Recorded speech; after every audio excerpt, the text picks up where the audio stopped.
Terima kasih kepada Bapak Ibu yang sudah meluangkan waktu untuk mendengarkan presentasi saya tentang penyebaran pemahaman tentang budaya positif.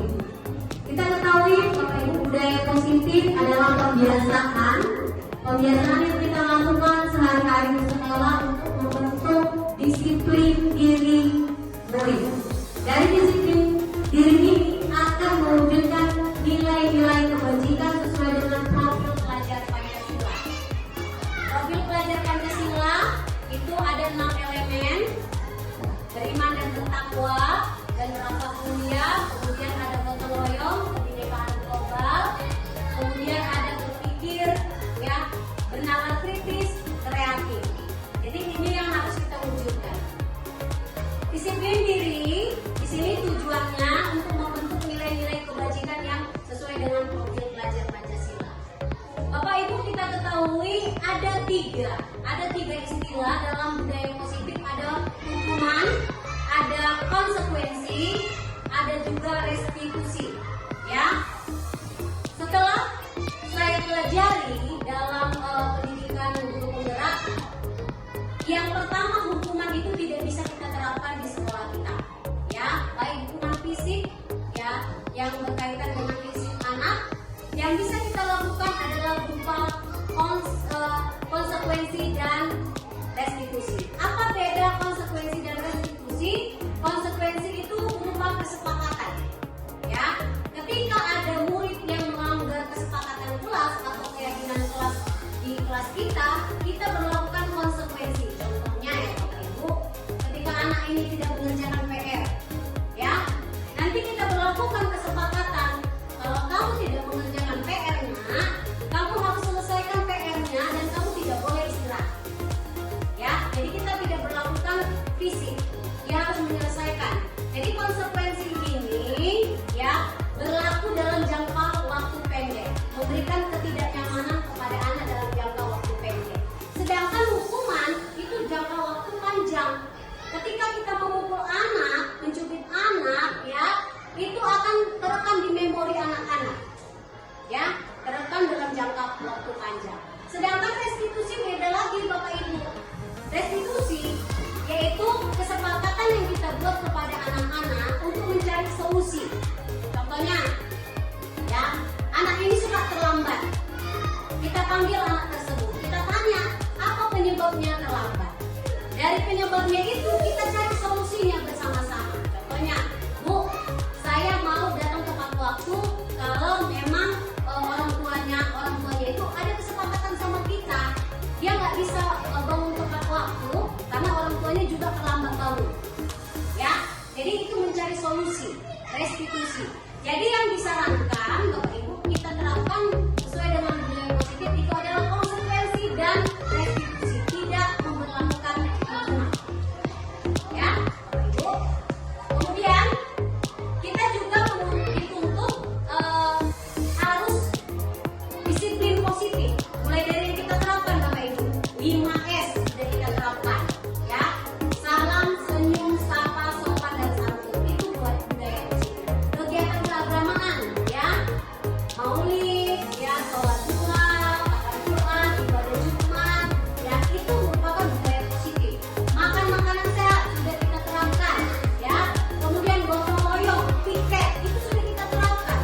Itu semua membentuk karakter anak. Mulai dari situ, dari yang kecil saja, piket kelas dan piket harian, piket mingguan itu sudah membentuk rasa tanggung jawab si anak.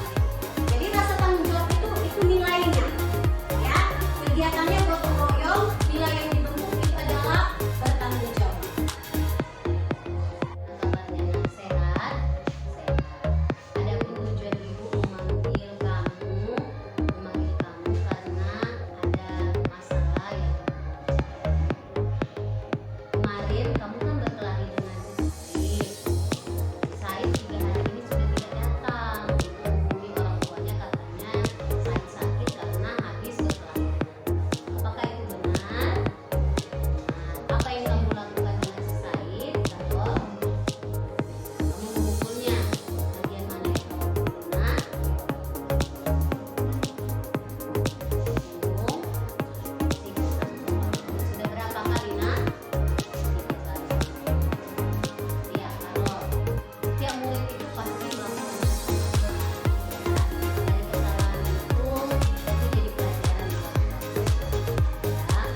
emosi melihat si Said karena sering mengejek.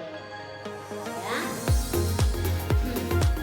Kemudian Carol, kamu tahu keyakinan kelasnya? Ya. Kalau sering berkelahi atau menurut teman, apakah itu sesuai dengan keyakinan kelas kita? Ya. Menurut kamu keyakinan kelas mana yang kamu melanggar?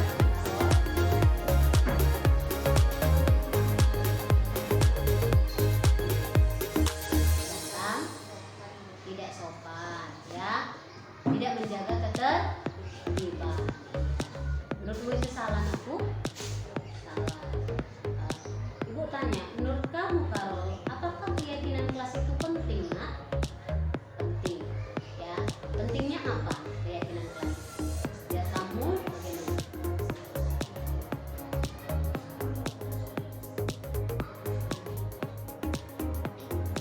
Oh, tidak berkelahi lagi, menjaga ketertiban ya Nak, dan bersikap sopan dan santun. Ya, jadi di sini kamu mengakui kesalahanmu, ya. Nanti ibu kasih waktu untuk kamu meminta maaf dengan si Ustaz. Ya, jadi kamu sudah akui kesalahanmu dan ibu akan komunikasi dengan orang tuamu tentang masalah ini. Jangan diulangi lagi ya Nak.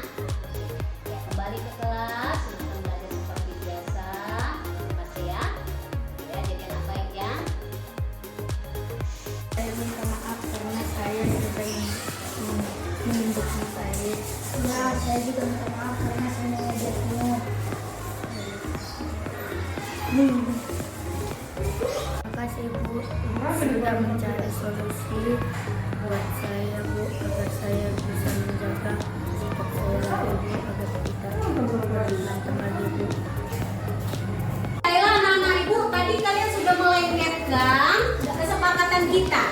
Ya, aturan dalam keyakinan kelas kita harus menggunakan kalimat yang positif. Yang pertama, dilarang membuang sampah sembarangan. Jadi kita tidak menggunakan kata dilarang ya Nak. Apa yang kita rumuskan? Tidak boleh. Dilarang membuang sampah menjadi Tidak boleh membuang sampah sembarangan. kata dilarang. Jagalah kebersihan. Jaga kebersihan. Jadi itu yang pertama kesepakatan kita. Yang kedua, dilarang berkata kasar. Nah, jangan pakai kata dilarang. Harus menjadi berbicara atau bersikap sopan dan santun. Yang ketiga, ya, dilarang terlambat. Menjadi apa kita buat? Hadir tepat waktu.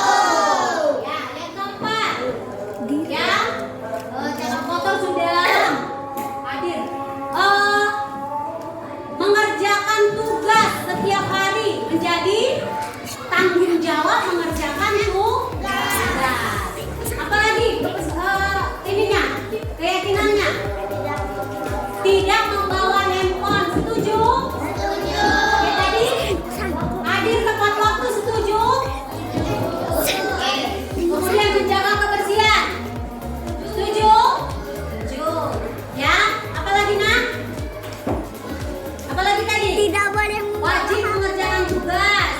Ya, tidak membuang atau menjaga kebersihan, bersikap sopan dan santun. Ya. Oke, nanti keyakinan kelas ini Ibu kirim ke WA grup, nanti disetujui oleh orang tua baru kita cetak. Ya, demikian perumusan keyakinan kelas kita.